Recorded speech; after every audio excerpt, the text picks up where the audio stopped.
Hoje nós vamos falar sobre os desigrejados, um dos movimentos que mais cresce no meio cristão.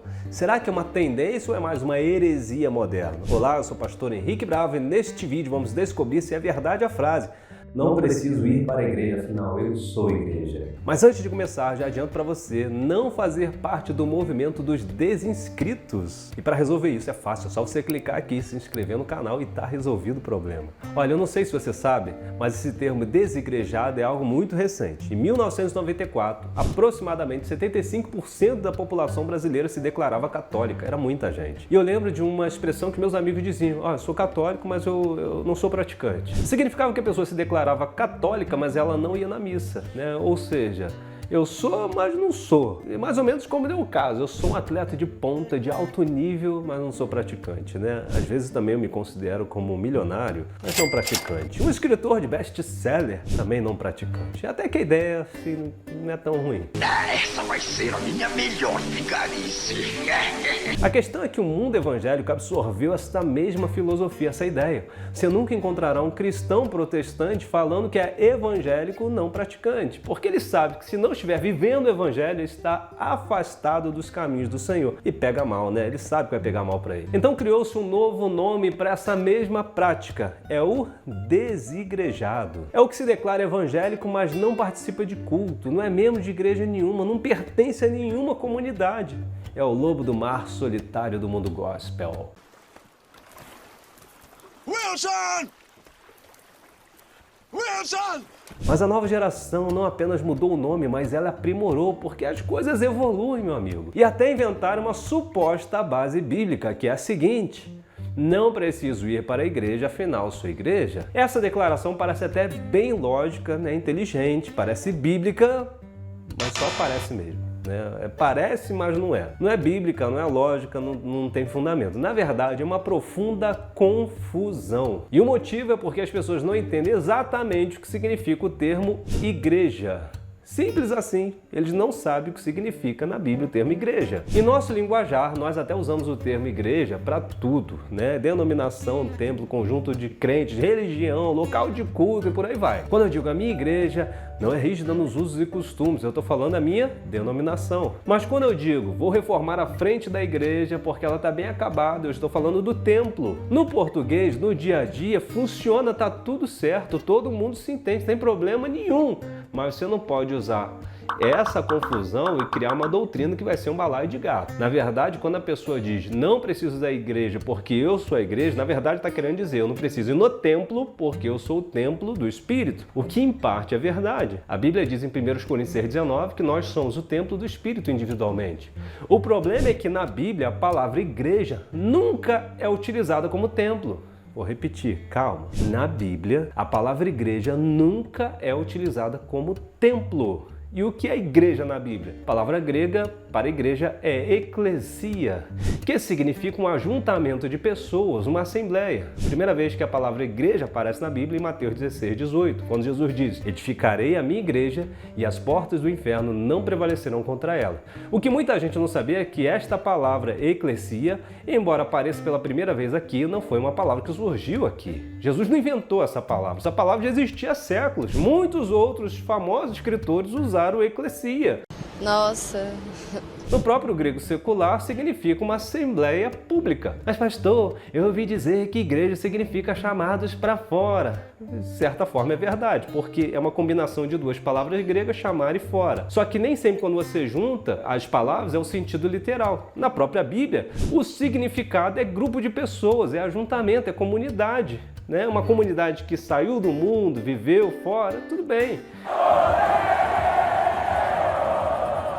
Mas esse é o significado do Novo Testamento. Dá uma olhada em Atos, capítulo 19, versículos 32, 39 e 41. Quando Jesus fala que vai edificar uma igreja, está dizendo: vou formar meu grupo de discípulos numa comunidade espiritual. Tem muitas coisas nas escrituras que vocês ainda não conseguem entender e não tem problema, não tem problema. Grave essa frase: você individualmente é um templo, mas apenas coletivamente é a igreja. Então você, como indivíduo, faz parte da igreja, mas não é a igreja. Seria um erro gramatical até dizer isso. Traduzindo ao pé da letra, seria dizer que alguém é igreja é o mesmo que dizer que você é um grupo de pessoas formado por um indivíduo só. Não faz sentido, né? Discurso da Dilma. Quando a gente atingir a meta, nós dobramos a meta. Agora deixa eu afundar o prego um pouquinho mais. Quando você diz que não precisa ir à eclésia porque quer participar do grupo dos salvos, não quer participar, você não está renunciando ao templo ou à religiosidade, mas você deixou nessa hora de participar da igreja de Jesus. Você renunciou à ideia principal de Jesus. Olha como isso é pesado. Se a ideia é um grupo unido em comunhão, espírito, amor, e você se exclui,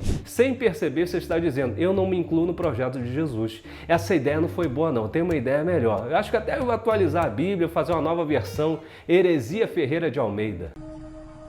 Isso é heresia.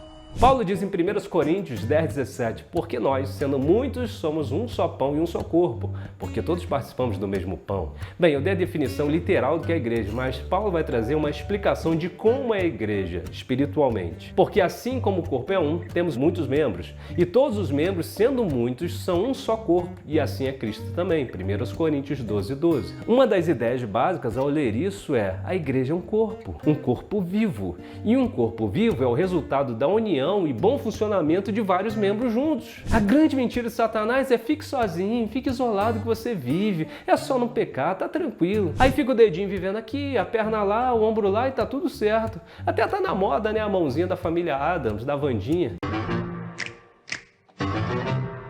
Se você amputar um membro do corpo, ele consegue viver sozinho? Lógico que não. É mentira, isso não funciona. A mão fora do corpo não vive. Muita gente fala, pastor, mas essa ideia é para crente fraco, que precisa dos outros. Eu me basto, eu e Deus. Eu não preciso ir na igreja, não preciso de irmão, não preciso de comunidade, sou autodidata. E olha, eu faço meu devocional, hein? Tenho uma vida exemplar, melhor do que muitos que frequentam aí, ó, semana inteira aí a comunidade. Irmão, pode até parecer reacionário da tua parte, inovador, me desculpe. Só que Paulo já falava sobre isso há 2000 anos atrás, né? 1 Coríntios 12:21. E o olho não pode dizer à mão, não tenho necessidade de ti. Nem ainda a cabeça aos pés, não tenho necessidade de vós. Não pode. A Bíblia está dizendo não pode. A palavra diz aqui não pode. E não é no sentido de proibição. É porque espiritualmente é impossível. Você está morto espiritualmente e não sabe. Pois é, e olha só, não adianta nem ficar chateado comigo. Estou falando da Bíblia, da palavra de Deus. É lógico que dentro de muitas reuniões tem muita gente que não é salva. Basta dar uma olhada na parábola do joio e do trigo, você vai ver que o bom e o mal estão misturados, né? Eu sei que o joio incomoda, é ruim. Só que por mais que ele te atrapalhe, entristeça, ele não pode destruir quem é você. É por isso que colocar a desculpa nas pessoas para você ser excluir das bênçãos de Deus, de ser igreja, não procede.